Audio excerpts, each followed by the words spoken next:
Hello everyone, welcome to Education Nation. Today we'll be looking at a paper that came out in 2019 called Economic Futures, the Next Digital Economy, put out by Policy Horizons Canada, the same as the first four. We started with exploring biodigital convergence, followed by biodigital today and tomorrow, followed by biodigital convergence, cross-cutting policy implications, and followed by disruptions on the horizon. So this is our fifth here, called the Next Digital Economy. So let's dive in, shall we?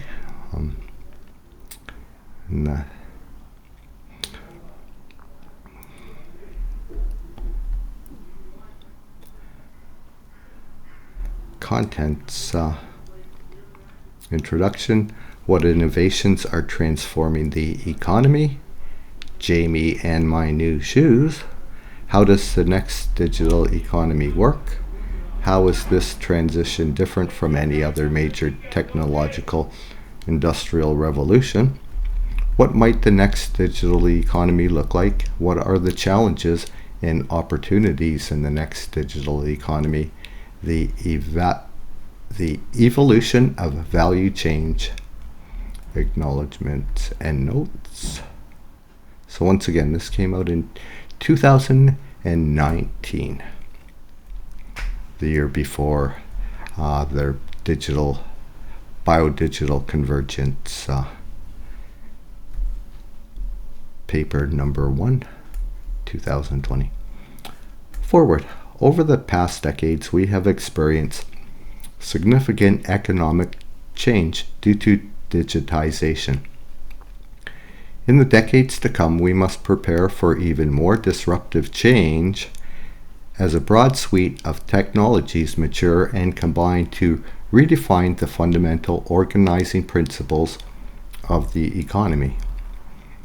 This report explores how the next digital economy could play out and discusses some implications for policy. This economic foresight does not aim to predict the future or prescribe policy.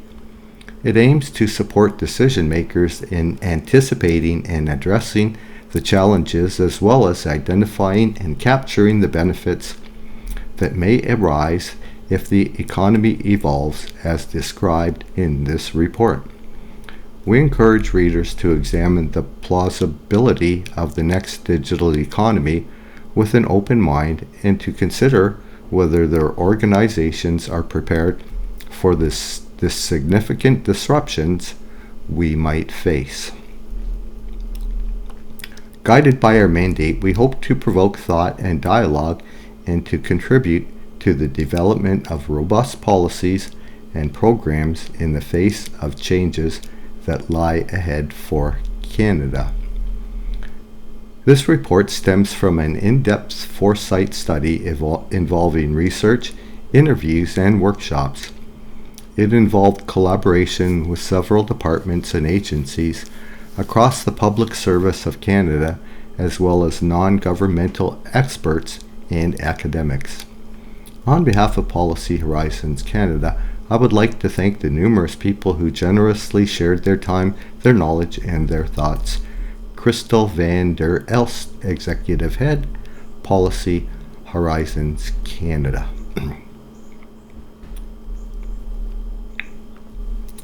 Executive Summary.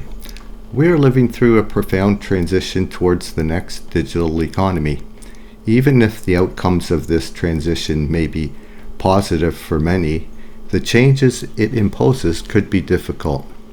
Each previous economic transition has spawned new ways of thinking, redirected human energies, disrupted ways of life, overturned powerful institutions, and transformed the built-in natural environments. The same could happen again, and this time the speed and scale of transformation might make adoption more challenging than ever before. The next digital economy promises to revolutionize value chains and introduce a different model for the production and consumption of goods and services. Much of the economic activity may become digitally intermediated, customized, on demand, and globally distributed. 8 digital technologies are maturing and combining to change the economy. The Internet of Things will collect vast amounts of data and bring it to bear on the physical world. So let's look up the Internet of Things.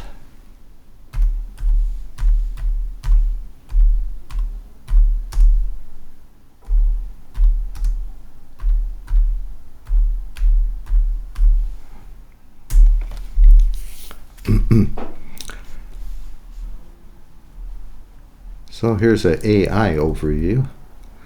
The Internet of Things, IoT, is the network of physical objects embedded with sensors, software, and other technologies that connect and exchange data with other devices and systems over the Internet.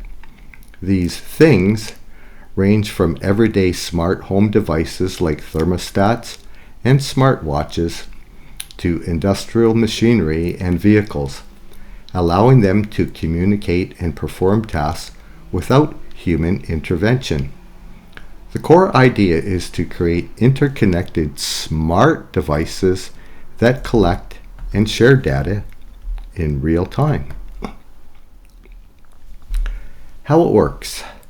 Embedded sensors collect data about the physical world such as temperature, motion, or location.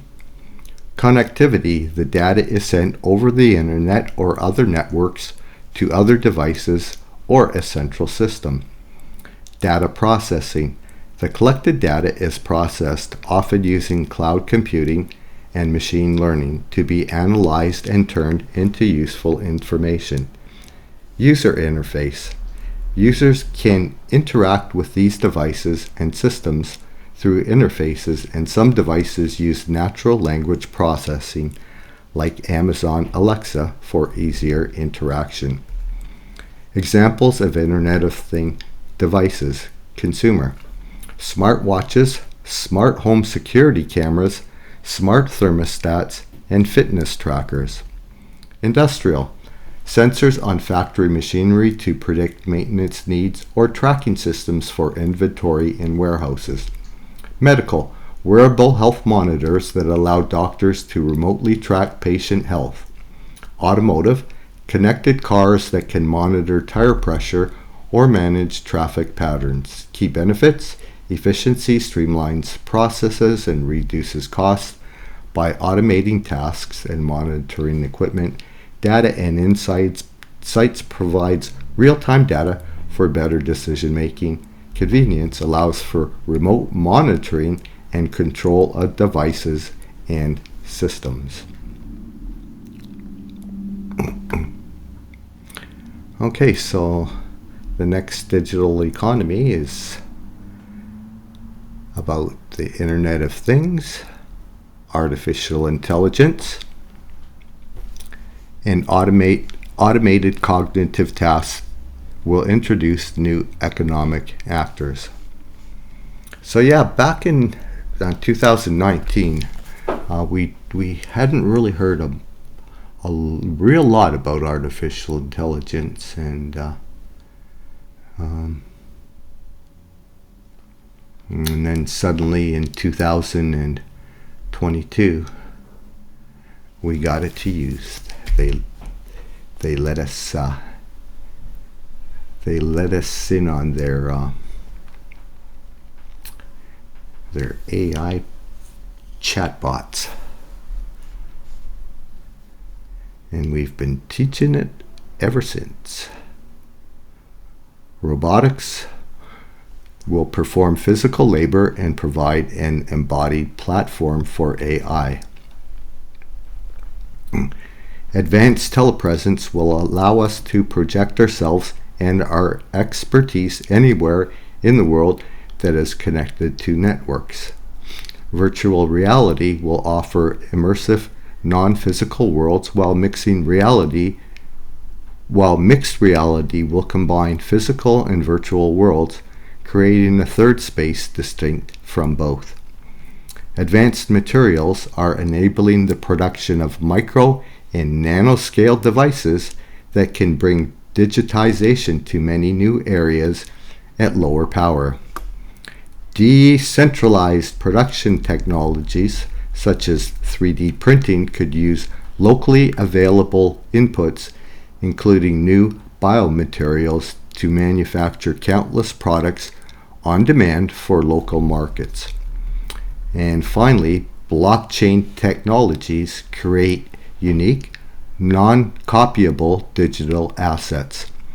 This enables secure, low-cost transactions between parties who do not know each other.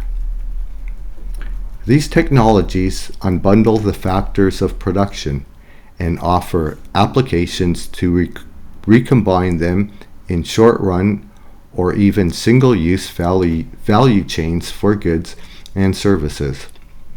In the next digital economy, individuals and firms may be able to pull together the components of ad hoc value chains as needed from a widely distributed pool of resources.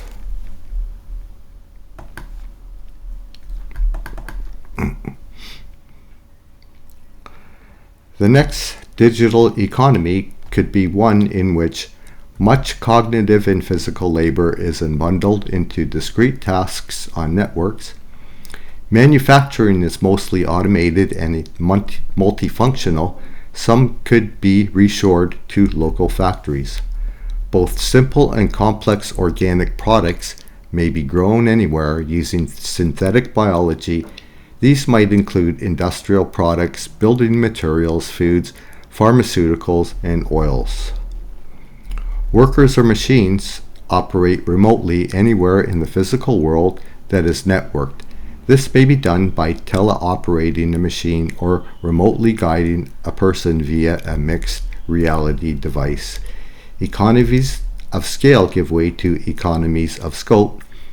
Instead of focusing on specialized production at scale, firms may offer a range of goods and services to client populations. Standard goods and services could be replaced by customized offerings.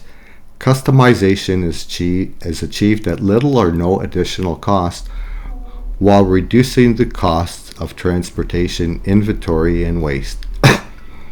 Value chains are ephemeral. Production resources are combined only when a specific demand arises and are returned to the unbundled pool when production ends. AI and blockchain replace human intermediaries. As they learn from data in the digital economy, AIs take over many roles currently played by humans. Blockchain reduces demand for trusted middle players in transactions. What matters is access to factors of production, not owning them. This could be true for both firms and consumers. Production costs are lower as the marginal cost of digital goods or digital elements of mixed goods approaches zero. Cheap multi-purpose devices replace many expensive goods and services. These changes to the economy will have important consequences for firms, workers, and economic sectors. Firms will change from corralling resources to calling up ephemeral value chains.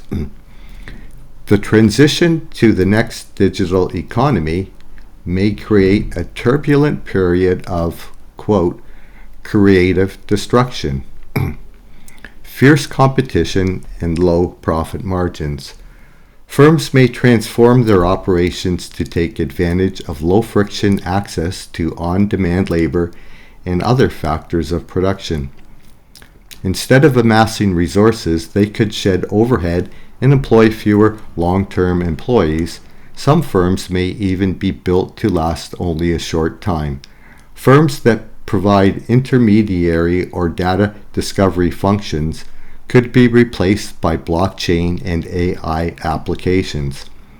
Depending on competition and data protection regimes, a small number of large firms could capture much of the information and profits in a networked economy. So yeah, 2019, and they've been working on this a long time.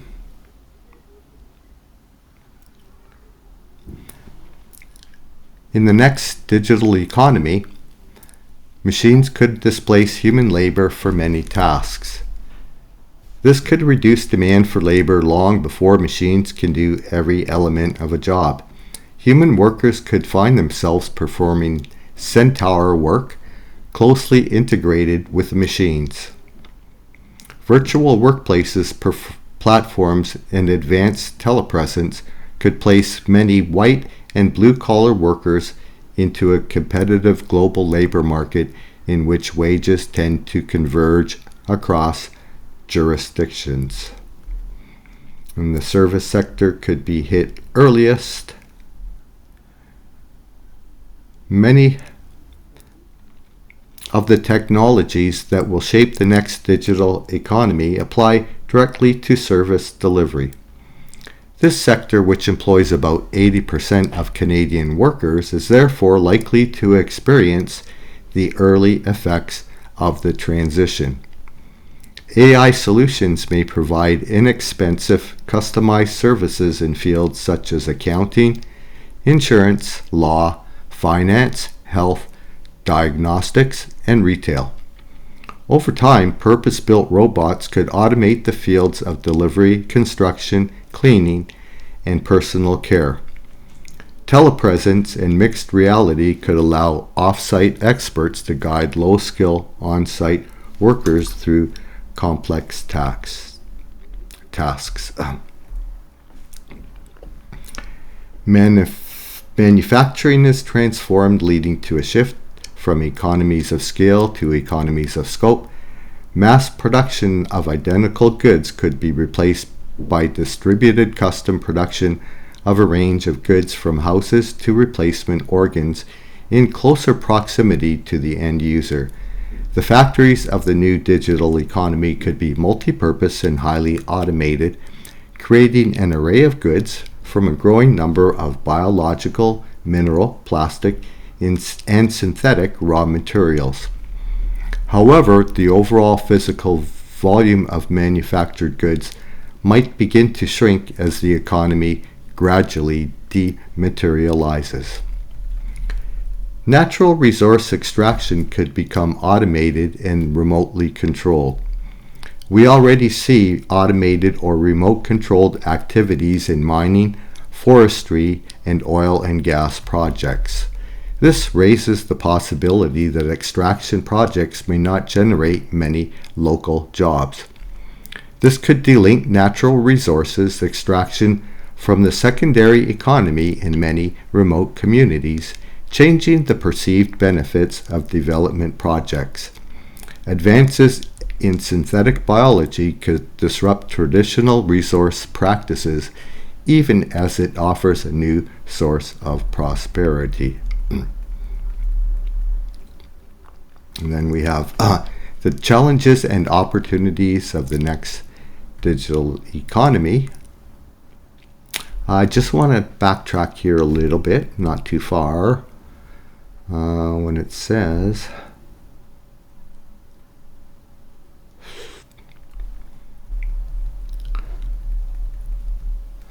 the transition to the next digital economy may create a turbulent period of creative destruction. And I'm just wondering if we should go find out what creative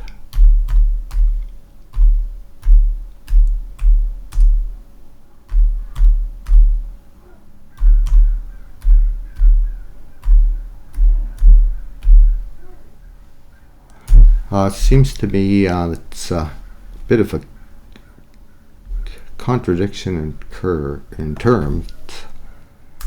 I got the Creative Destruction Lab. Creative destruction. Creative destruction is an economic concept where new innovations replace and make obsolete old industries and technologies, leading to progress and long-term economic growth. Coined by Joseph Schumpeter, it describes the cyclical process of new products, companies, and processes disrupting existing structures, which can cause significant disruption, job displacement, and economic fluctuations, while ultimately driving innovation and productivity. Examples include streaming services displacing cable TV and smartphones replacing landline phones. Okay, thanks for that.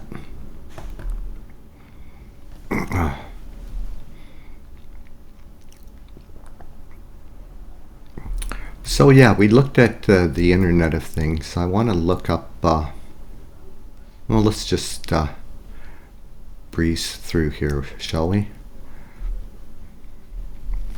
Because this is, things have come a long way in last 6 years since this came out. Much has changed, but they're right on track with the plans for their next digital economy, and blockchain has a lot to do with it. So, and I have to admit, I've never invested in crypto, and I never cared blockchain. When I first heard about it, I kind of said blockchain, and yeah, well, what's the purpose? You're just putting everything, every little thing in the world into a hyper ledger, a digital ledger system, and this is where AI comes in, and that's the blockchain, and they want everyone connected to this blockchain as hard as possible. And the way they're going about doing that is one of them, big one, and you can see them pushing it more and more. You know, and Trump especially this past year pushing cryptocurrency, because once you're into crypto, once you have crypto accounts, crypto tokens, whatever they're called, then you're more tethered to the blockchain than ever. Okay, I'm just gonna scroll through here. I'm kind of getting tired of these policy horizons papers, to tell you the truth. You know, as much as they tell you about their plans, it's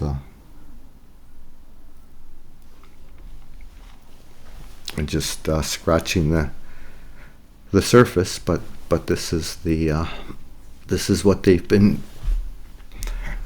putting all our tax money into, is these technologies, and blockchain being one of them, and that would include data, analytics. All the universities and colleges seem to have big data analytics, cyber security,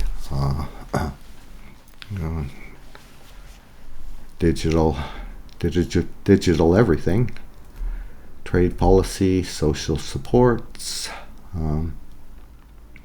and once the real real ID comes in, which is what they want. They want everyone on the real ID.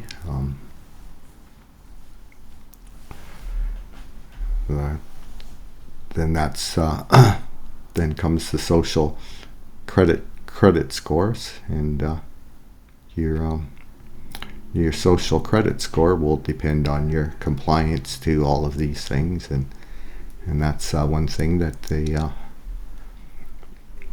blockchain will keep account of. And your digital twin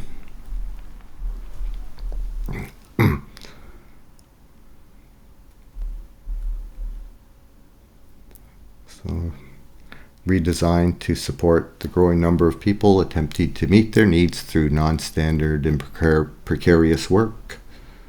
Pressure to ensure the global portability of benefits could also rise. Countries may need to explore international supports and standards for workers. We could see rising inequality in the next digital economy, you think?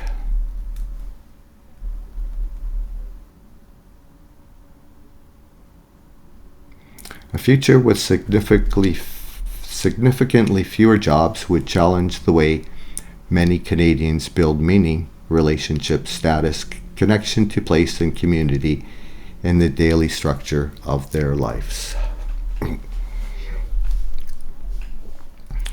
Regulations, environmental sustainability and regeneration,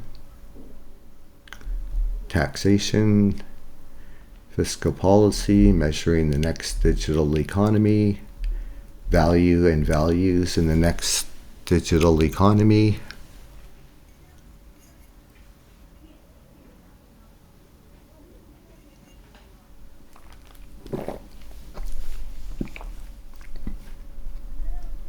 data mining and biodata,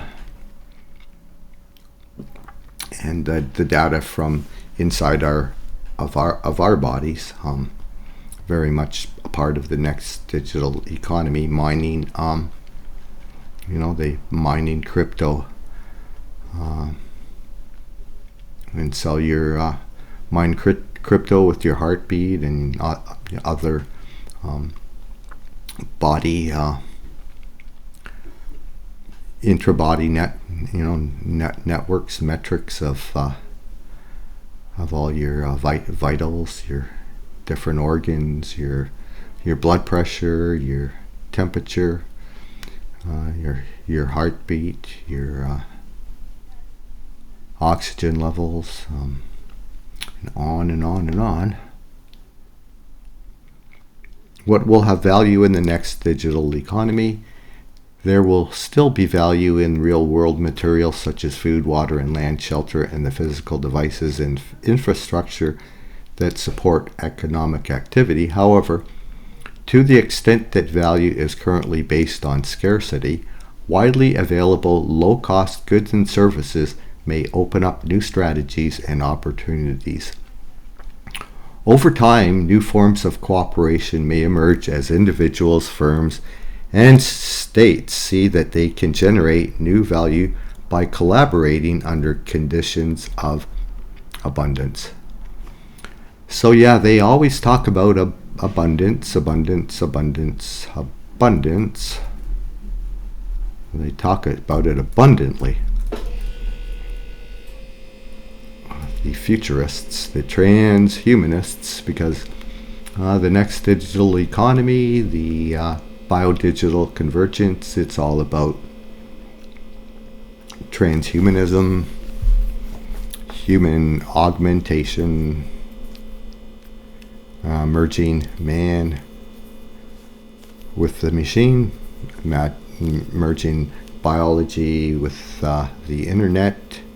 Introduction: we are seeing a profound transition towards the next digital economy. It may be challenging for us to understand and respond to the speed, scale, and depth of these changes. The question of whether artificial intelligence and automation will create or eliminate jobs is crucial, and worthy of the sustained attention it is receiving. But this is only one aspect of the next digital economy that is emerging as digital technologies mature and combine. Some see the advent of a fourth industrial revolution, but perhaps it goes even further.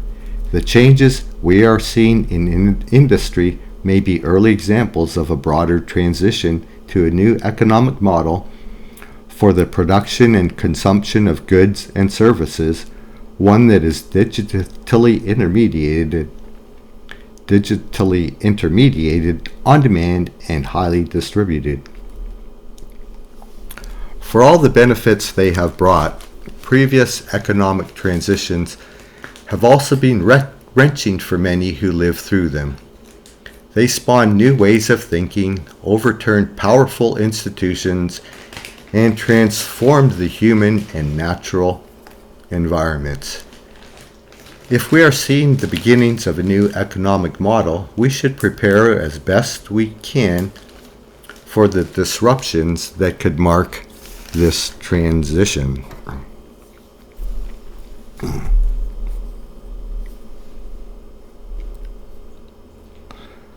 No, you didn't see it coming, did you? But you've been spending all our tax money on these emerging transitions.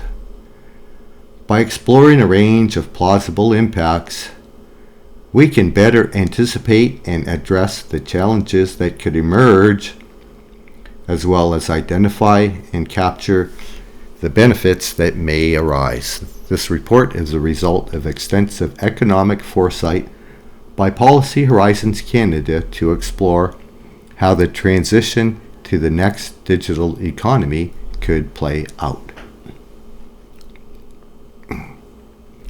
What innovations are transforming the economy?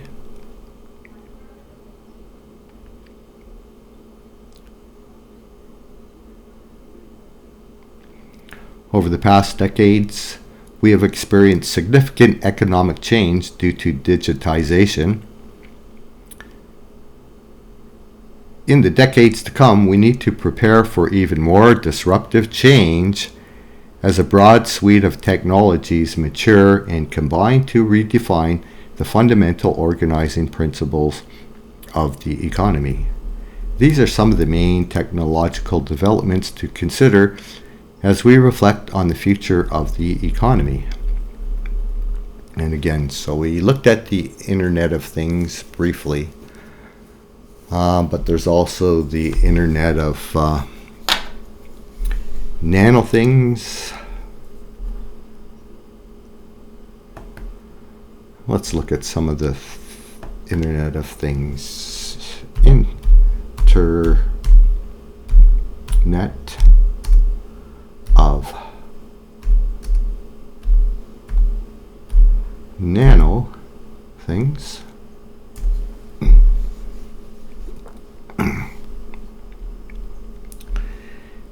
The Internet of Nano Things, IoT, is a network of nanoscale devices that can sense, compute, and communicate with each other and with larger networks like the Internet. Similar to the Internet of Things, Internet of Nano Things connects miniature devices to collect data and perform actions in various fields such as medicine, agriculture, and industrial processes.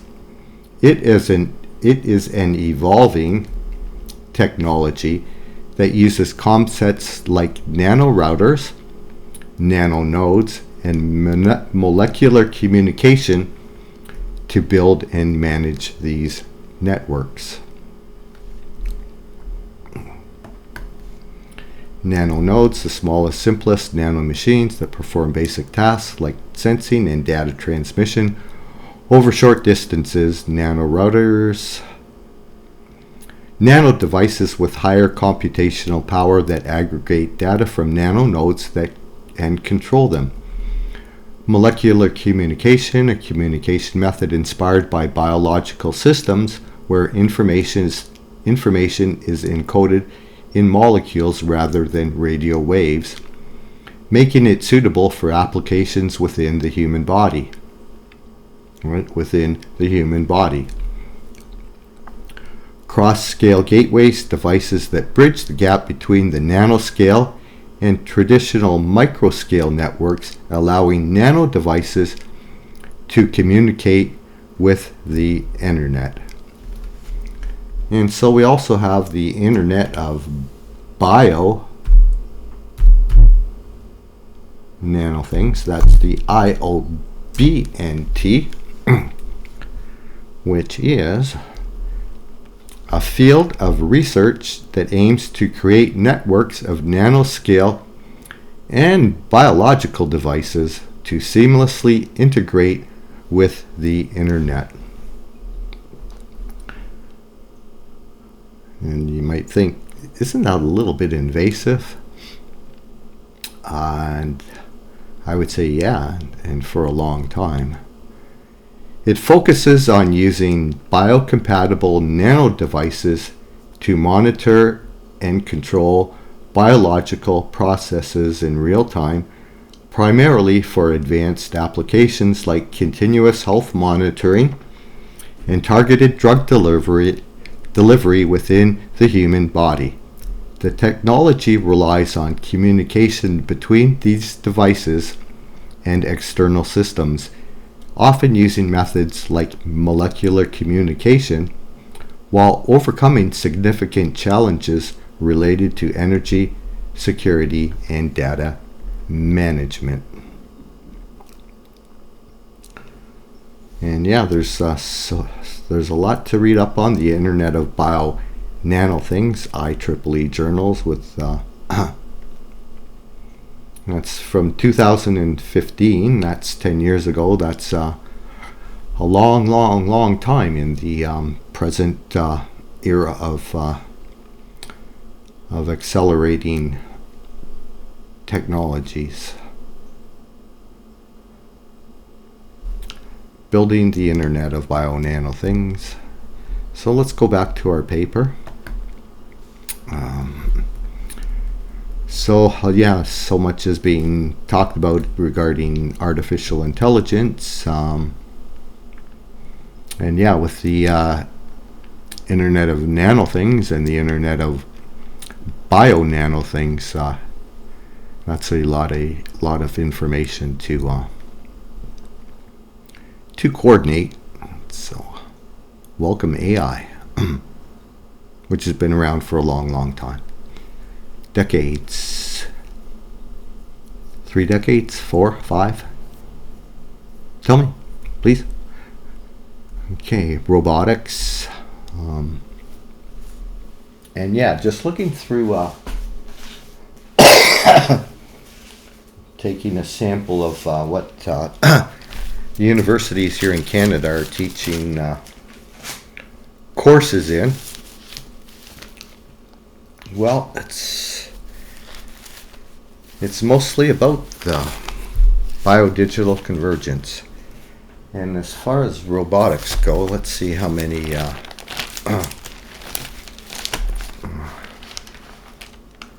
shoot, this might take him a while, and I want to get through things quickly because so many things I really want to get to, but if I keep wasting time like this, looking up, might be here. Okay. So, as far as robotics go, I noticed that of course, there's a lot of robotics courses in universities and our colleges, but I was astounded how many. They have camps and activities, different classes and workshops in robotics in high schools. High school robotic competitions. It's very, very prominent, very popular here in Canada, North America.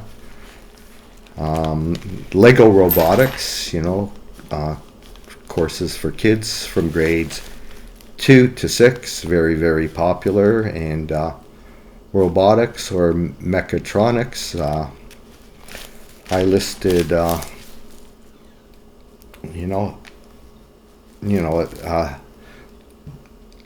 aside from all the universities you expect, robotics, University of Waterloo, University of Toronto, University of British Columbia, University of Alberta, McGill, Carleton, University of Sherbrooke, Concordia, Queens, Conestoga, Simon Fraser University, Guelph, University of Victoria, Western University, Algonquin, BCIT, that's British Columbia, Institute of Technology, Centennial, Laval, McMaster, Windsor, York, Memorial, University of New Brunswick, Dalhousie, all those, Acadia, St. Mary's, University of Montreal, Polymont, U of Laval, U Fraser Valley, University of Quebec at Montreal, at Outaouais, at Three Rivers, at University Metro Toronto University, Ontario Tech University, and on, Royal Military College of Canada,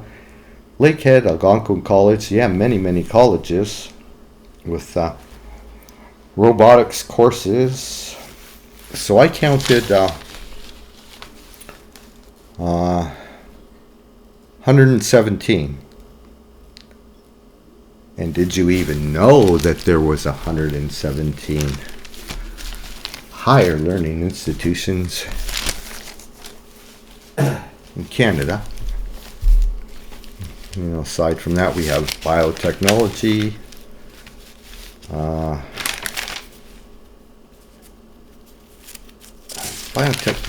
there was 102,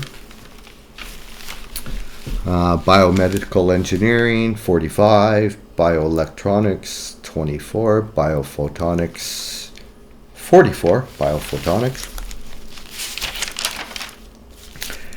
biochemistry 110 universities, colleges, 41 biophysics, biomanufacturing 23, that would include vaccines, biometric databases,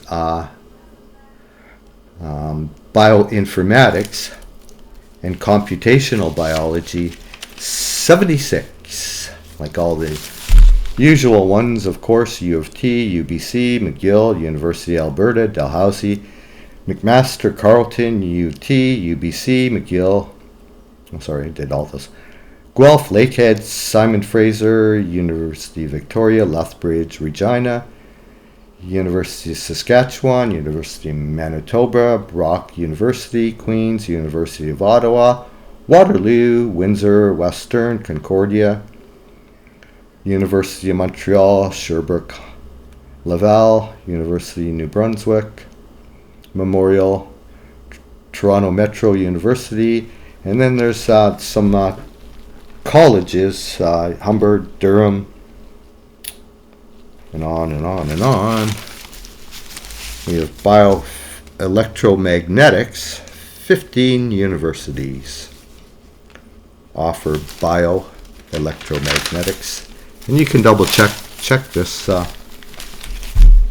went through the trouble and looked at cybersecurity. 185 have studies in. They teach neuroscience. 78. The Internet of Things. Did you know that there's 133 universities and colleges in Canada? Did you know there was 133 universities and colleges in Canada? And 133 have courses relating to the Internet of Things. 67 with teaching nanotechnology, nanophotonics. 14 nanosensor technology. 46 higher institutions, microelectronics.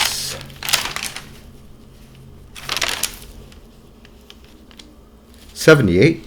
That would include integrated circuits and everything, getting smaller and smaller and smaller and smaller. You can't even see them anymore. Seriously. So robotics, yeah, there was 117 robotics. Drone technology would be 103. Synthetic biology, 59. Internet of Everything. Well, that was included in the Internet of Things. Wireless sensor networks technology. Wireless sensor networks, 98. Wireless sensor network technology, 98. Institutes of Higher Learning in Canada. Smart Technology Studies, which is roughly, it's very similar, because without the wireless sensor networks and the highly augmented biosphere, just thought I'd throw that one in. Smart, we can't have smart technologies systems without wireless sensor networks, wireless.